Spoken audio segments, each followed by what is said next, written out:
So during the Michael Francis interview, you had mentioned something that the show Narcos wouldn't allow you to consult on the actual show. If you were to get a go ahead from Netflix, for example, and they gave you full permission to create a show about your father, what angle would you come at the show with, and how would you want to portray him? Well, first of all, I don't know if I'm gonna feel happy to work with Netflix because they have been glorifying my father and his criminal activities and portraying him in a very bad way. I don't think that that will work. I think that the best way to tell my father's story is to just tell the truth. You don't need to exaggerate anything. You don't need to add, extra explosions or violence because we already have a lot of that, you know. So I think that we have to find a new perspective to tell my father's stories. But first of all, we have to make sure that we are not glorifying his criminal activities at all. Out of all the people that were after your father during that time, from the Cali cartel to the American government to the Colombian government to Los Pepes, was there anyone that he mentioned he was specifically most afraid of getting caught by? No, my father never feel afraid of anyone. That's the truth. He was a man very confident. He trust destiny. He believed in destiny, so he wasn't afraid of anyone. That was the scariest part about my own father, that he never felt afraid about anyone or anything. The way they had it portrayed on some of the shows, and when I say the shows, I'm not sure how deep you went into them. So obviously there was Narcos, and then you have El Patron del Mal. That's the first one that I saw, and obviously things are exaggerated. But the way they had portrayed it was that he was and obviously you said he wasn't afraid, but he did not want to get caught by the Americans because of extradition. He didn't want to be in a jail cell. He'd rather be free in Colombia. Well, as he mentioned previously, he said that if by any chance he feel that he was going to be caught by the authorities, he will kill himself, and that's what he did in the last seconds of his own life. He just shot himself. So that wasn't an option for him. He was determined in not to being caught alive at all. One of the questions I was going to ask you is based on what you had just said, that there's different accounts of his final moments on the roof. Some people say it was the Colombian government. Some people say it was Los Pepes. There was someone that came out and said he was the one that took the final shot. You were 100% certain that it wasn't them, that it was indeed suicide? Yes, absolutely. And I must say something. I really don't care how my father died. He's dead already. So I don't care if a piano fell or a truck hit him or something like that. I'm just saying the truth.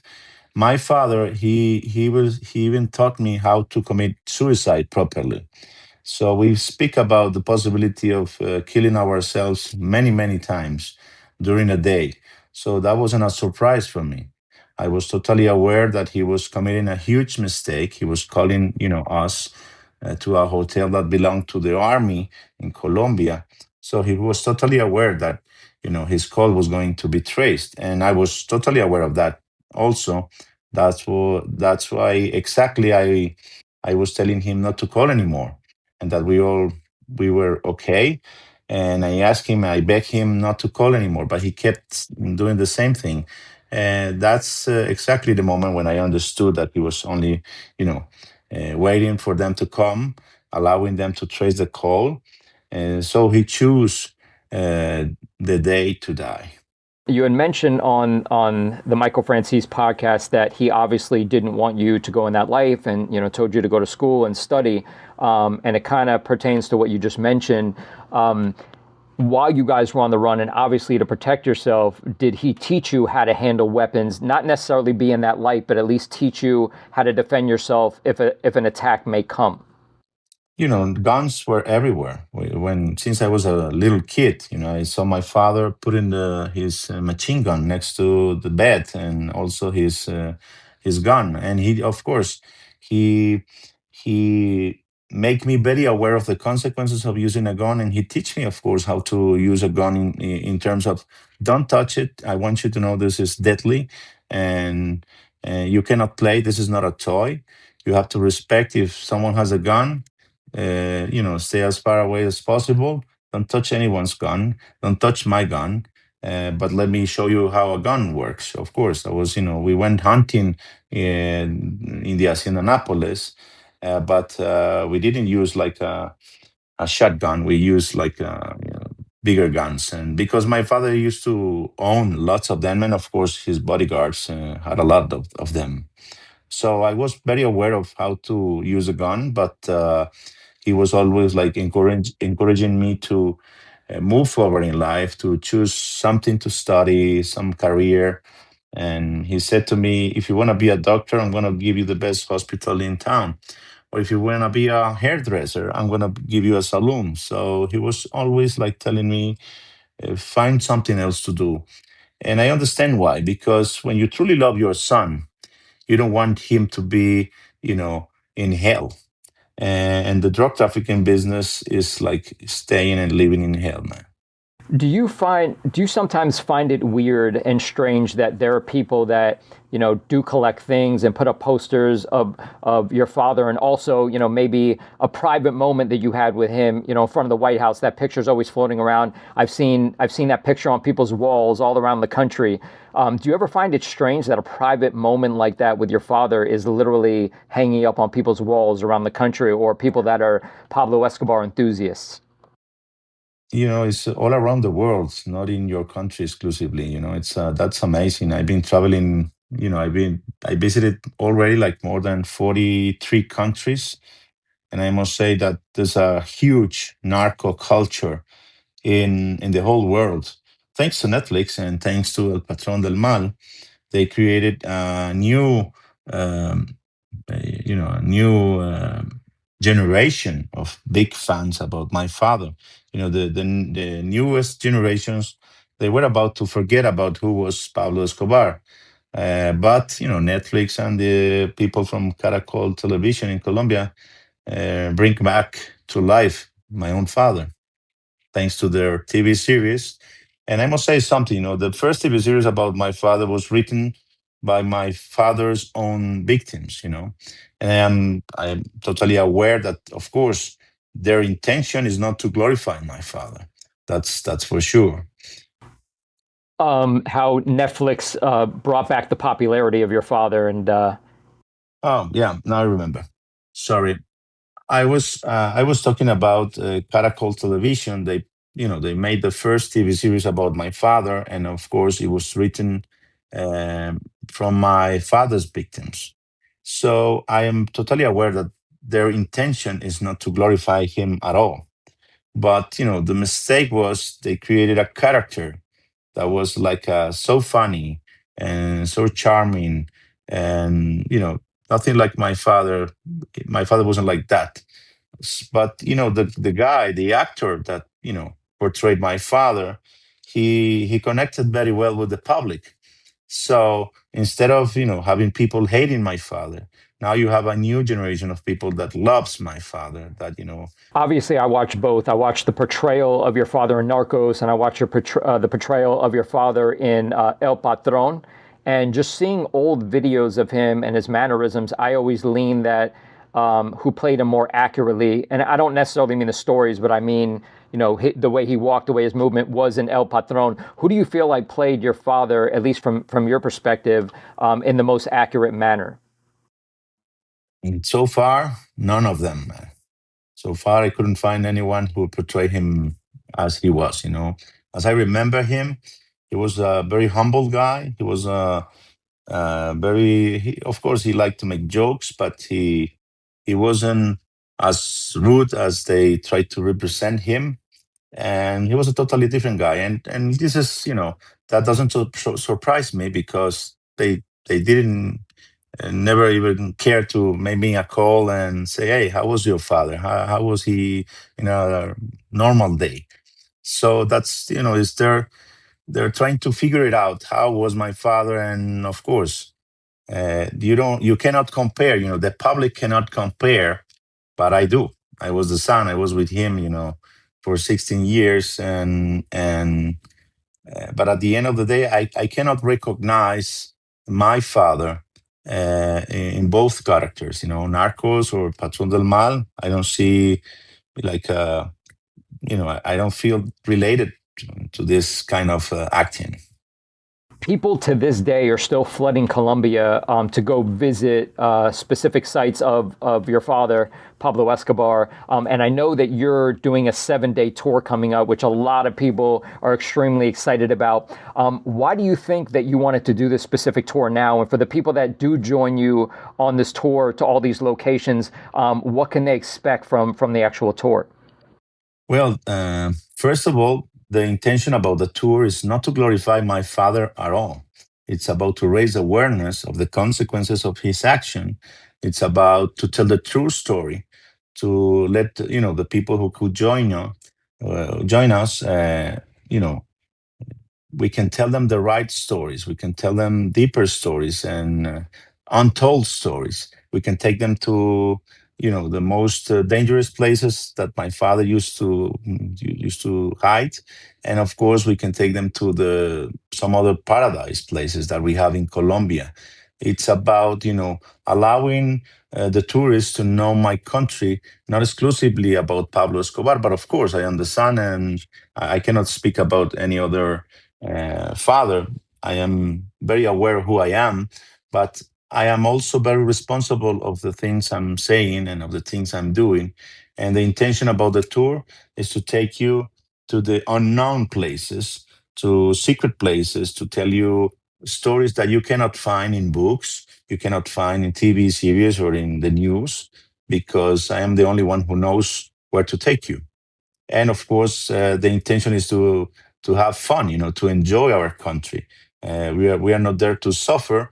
We are there to enjoy a great trip with a meaningful trip. And we also want to help the communities there in Colombia, and specifically in Medellin. There's a lot of kids that are very near to take the decision of being part of the criminal world. And the intention of the tour is also to collect some money to help them and to show them that there's no success in a criminal life, that they should effort themselves to educate them and move forward in life, and stop believing that my father it's about a success case. So the tour goes deeper. It doesn't stay in exclusively in my father's story. We want people to know our country. We have one of the most beautiful landscapes in the world. We have so much different kind of landscapes in short, in very short distances. So it's very entertaining, and we can have a lot of fun while we know a lot of the history related with my father. And this is not absolutely not a narco tour. This is a redemption tour. It's totally different. If your dad had not went the route he went, and he did continue into politics, because from my understanding, he did want to be president of Colombia, and he was actually in the political sphere. If he had come, or do you think he would have become the president of Colombia? And if he did, what positive changes do you feel, from you knowing him as well as you do, that he would have made within politics in Colombia? Well, he would legalize all drugs available for sure if he became a president, because he understood the war on drugs only bring violence to our people, and corruption, and a lack of values, human values. So I think that he would have legalized every kind of drugs that come out. He would have legalized everything, and he would have take control of the business. Because he was part of the government, he would like to have most of the money. So but to educate, my father's life was full of contradictions. At the same time, he was selling drugs to all over the world. he was, building soccer fields for the kids so they stay away from drugs. So it's like every day you can find a different contradiction about my father's behavior. Is how come you could, tell the kids don't take any drugs, but at the same time you're selling drugs and you're building for them soccer fields so they could play during the night and they don't get involved in those activities or drugs consumption. So it's like a paradox. At the same time, he was supporting the lefty groups, the right wing groups, everyone. So it is a character very hard to understand how his mind worked. But I remember that once he said that he don't want it to be portrayed as a lefty or right man, or he just wanted to support good ideas, and he doesn't want it to be remembered as a guy who support the lefty groups or the right wing groups, but he just wanted to support the good ideas. There was a scene out of both shows where obviously the Cali cartel, I believe it was 800 pounds of dynamite or explosion outside of the Monaco building. Can you just briefly walk me through what you remember from the day that the Cali cartel tried to have you killed? Yes, of course. It's a miracle that I could survive. Me and my little sister, my mother, we were all there inside the building. We even found parts of the car bomb inside our room, and we were just in the ninth floor, so we were uh, very far away from the bomb and from the explosion, but like 2 miles from the exact place of the bomb when the bomb exploded, every single window in Medellin city was totally destroyed. So it was a tremendous explosion. I felt that I thought about an earthquake, not about a car bomb, because that was exactly the first car bomb that ever exploded in Colombia. So we weren't used to hear bombs or explosion like that. Actually, myself and my mom, we didn't hear any kind of explosion. We just, I just felt the weight, the ceiling that was, wasn't allowing me to breathe because I was like crushed between the ceiling and my own bed. And I don't know how my mother, um, she found enough strength to lift the ceiling and save me from dying there. So it was a miracle that we survived, and that started the Cali cartel and the Medellin cartel war. They start to kill each other. My father got nuts, and he started making. There was a lot of like 200 bombs exploded after the one that it was against us. And I was telling my father, "Hey, father, please stop terrorism. How could you just put in a bomb everywhere?" And he said, "Do you forgot that it was you and your little sister and your mom that the ones they wanted to kill you with a bomb?" And I said, "Yes, I cannot forget that, but that doesn't allow me, that doesn't give me a license to kill and to put bombs everywhere. I never believed that it was uh, like an enough excuse to kill others, and I tell him, you are just creating chaos and you're just going to destroy yourself and to destroy us. Find another way out because if you continue this way, there was no hope for anyone, not even for your country, but less for you and less for our family." So when I was younger, I lost my mom at the age of 13.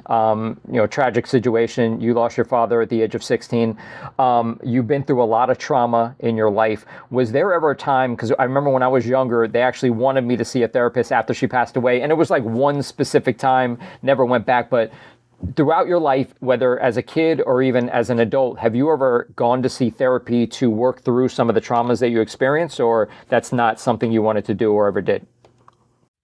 No, man, I never did that. I just pay attention to what I have to learn from this story, what I have to hear, and to really pay attention to my own way of thinking.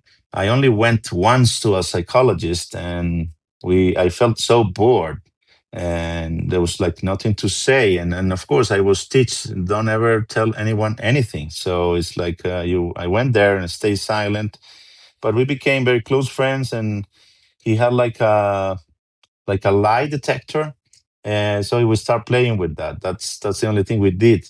But I never visit a psychologist, not because I don't believe in them. I do believe, but I think that the best psychologists, we already have a psychologist for ourselves, and it's about, hearing and knowing that you can learn a lot from the past experiences, and you can overcome all of them, and you can improve yourself, and paying attention to what can bring you good consequences or bad consequences in life. And my father, for sure, he showed me the path we shouldn't take as human beings. So he was a good teacher, and that's why I became a pacifist. Because he showed me how to destroy a whole country, and how to spread fear everywhere.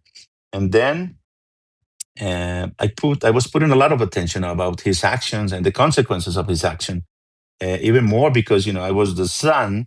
So everybody wanted me dead because that was the only way to hurt my father. So you cannot find someone more aware of the consequences of my father's actions than me, just because of that, because they wanted to harm my father and to hurt him. And so I was, uh, at risk of being kidnapped many, many times in my life.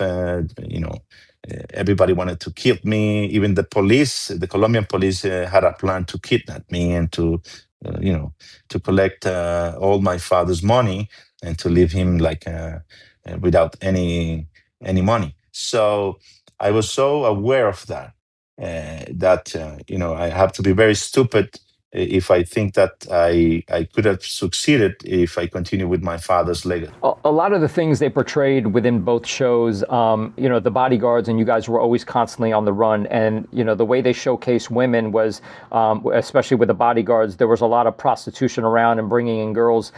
You were obviously a teenager, but were you ever personally exposed to that, the prostitution and women being around in that regard? And what was your experience like?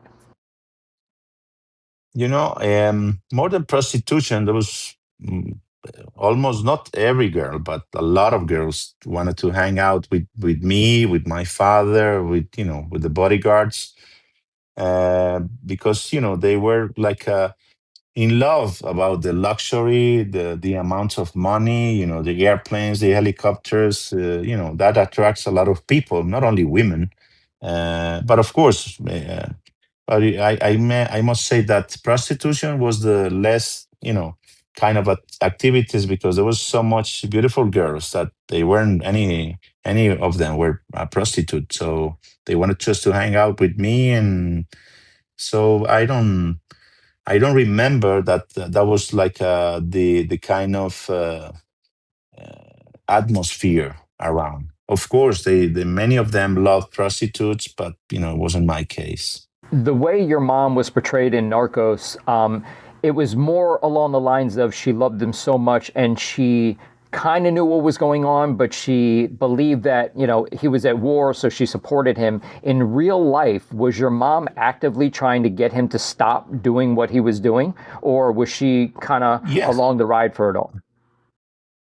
Yes, actually, it was from her that I learned that my father could be questioned, you know, and I heard um, she had a conversation with my father, and many times she asked him to stop violence, to stop killing people. But we lived in a very macho country where you are not allowed as a woman to use to express yourself. You just have to take care of the kids and the food, and nothing else. So she was very aware of that, and she protested very, very much against my own father, and but in a very respectful way, because there was a lot of love between them, of course. And this is how I start learning that my father could be questioned.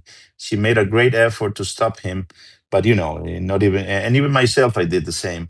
But this was a guy that couldn't be stopped by anything, only by death. So we did our best. We did try a lot of times, not only once, many, many times, in many occasions. And but my mother, did the greatest effort to stop him, but it was absolutely impossible.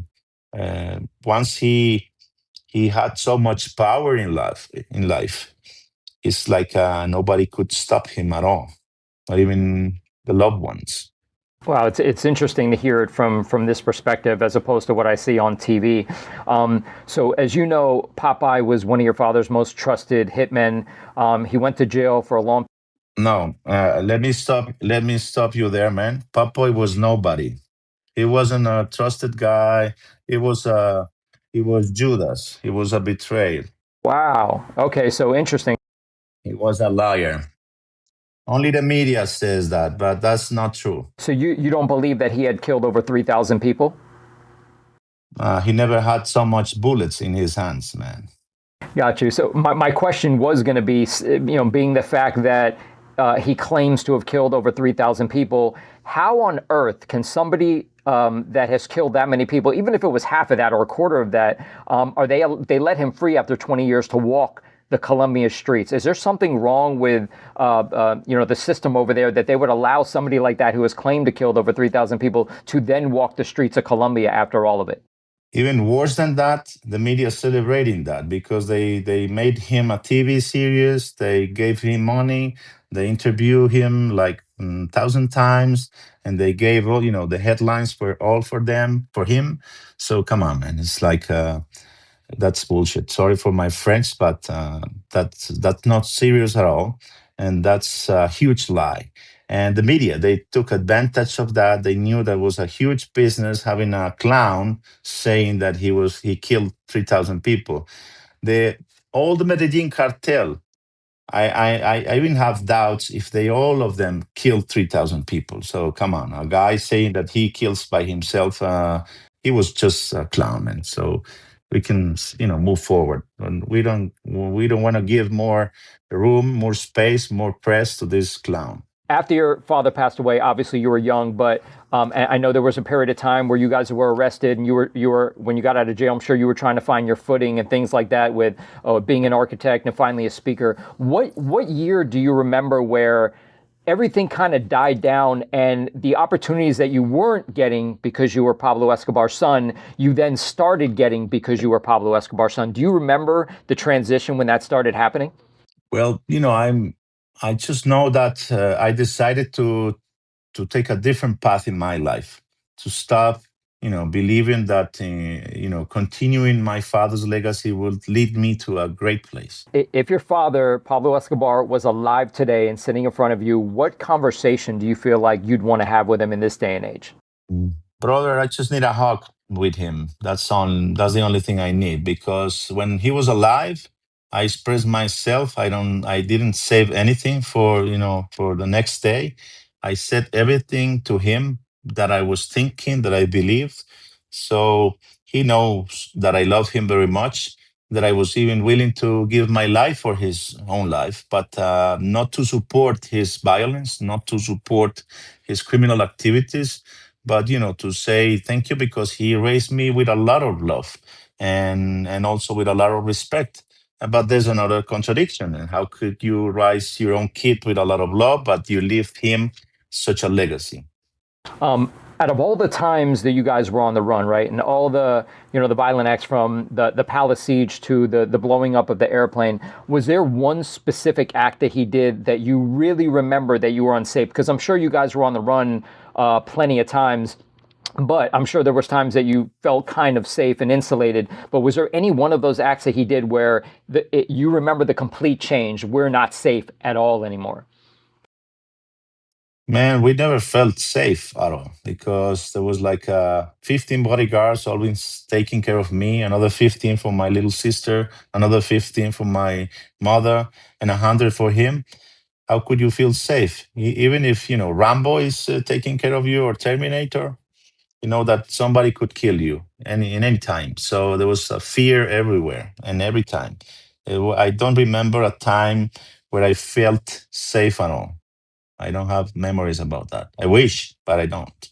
After you changed your name and you started on your own career path and you were in another country and you were fairly unknown and people didn't know you were Pablo Escobar's son, was there ever a time where you were actually recognized and someone's like, wait a second, you are Pablo Escobar's son, and it kind of shocked you? Do you ever remember that happening during those times?